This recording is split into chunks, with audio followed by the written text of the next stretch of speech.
Hello everyone, welcome to my channel. ಇವತ್ತು ನಾನು ಟೇಸ್ಟಿಯಾಗಿರುವಂಥ chicken ಕಬಾಬ್ ಮಾಡೋದು ಹೇಗೆ ಅನ್ನೋದನ್ನು ತೋರಿಸ್ಕೊಡ್ತೀನಿ. ಸ್ಕಿಪ್ ಮಾಡದೆ ಕೊನೆವರೆಗೂ ನೋಡಿ. ನಾನಿವತ್ತು 1.5 kg ಚಿಕನ್ನ ಯೂಸ್ ಮಾಡಿಕೊಂಡು ಕಬಾಬ್ ಮಾಡ್ತಿದ್ದೀನಿ. ಮೊದಲು ಒಂದು ಬೌಲ್ಗೆ 1 table spoon salt, 1.5 table spoon ಖಾರದ ಪುಡಿ, ಹಾಗೆ 1/2 ಟೀ ಸ್ಪೂನ್ ಅರಿಶಿನ ಪುಡಿ, ಹಾಗೆ 1/2 ಟೀ ಸ್ಪೂನ್ ಪೆಪ್ಪರ್ ಪೌಡರ್, ಹಾಗೆ 2ರಿಂದ 3 ಮೆಣಸಿನ್ಕಾಯಿನ ಪೀಸ್ ಮಾಡಿ ಹಾಕ್ಕೊಳ್ತಾ ಇದ್ದೀನಿ. ಹಾಗೆ 3 ಪಾಕೆಟ್ಸ್ ಕಬಾಬ್ ಪೌಡರ್ನ ಸೇರಿಸ್ಕೊಳ್ತಿದ್ದೀನಿ.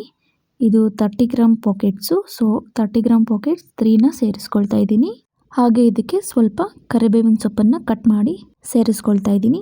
ಹಾಗೆ 2 ಎಗ್ಗನ್ನ ಕೂಡ ಸೇರಿಸ್ಕೋಬೇಕಾಗುತ್ತೆ. ಹಾಗೆ ಇದಕ್ಕೆ ಆ ಫ್ಲೇಮನ್ನು ಸ್ಕ್ವೀಸ್ ಮಾಡ್ಕೋಬೇಕಾಗುತ್ತೆ.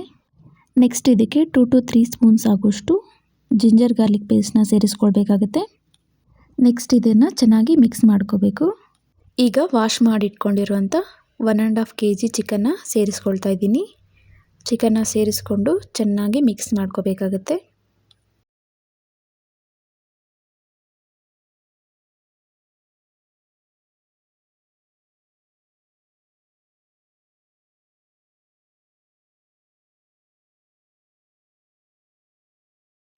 ಈಗ ಇದಕ್ಕೆ 4 to 5 ಟೇಬಲ್ ಸ್ಪೂನ್ ಆಗೋಷ್ಟು ಕಾರ್ನ್ಫ್ಲೋರ್ನ ಸೇರಿಸ್ಕೊಂಡು ಚೆನ್ನಾಗಿ ಮಿಕ್ಸ್ ಮಾಡ್ಕೋಬೇಕು.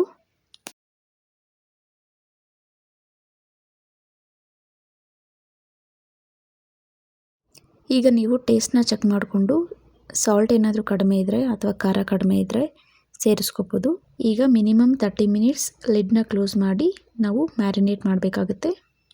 30 ಮಿನಿಟ್ಸ್ ಆದಮೇಲೆ ಈಗ ಕಾದಂಥ ಎಣ್ಣೆಗೆ ನಾವು ಮ್ಯಾರಿನೇಟ್ ಮಾಡಿಕೊಂಡಂಥ ಚಿಕನ್ನ ಸೇರಿಸ್ಕೊಳ್ತಾ ಇದ್ದೀವಿ.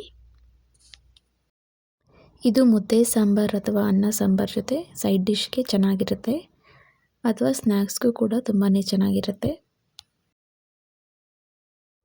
ಇದನ್ನು 2 ಟೈಮ್ಸ್ ಫ್ರೈ ಮಾಡ್ಕೊಳ್ಬೇಕಾಗುತ್ತೆ. ಹೀಗೆ ಮಾಡಿರೋದ್ರಿಂದ ತುಂಬ ಕ್ರಿಸ್ಪಿಯಾಗಿ ಬರುತ್ತೆ ಕಬಾಬು.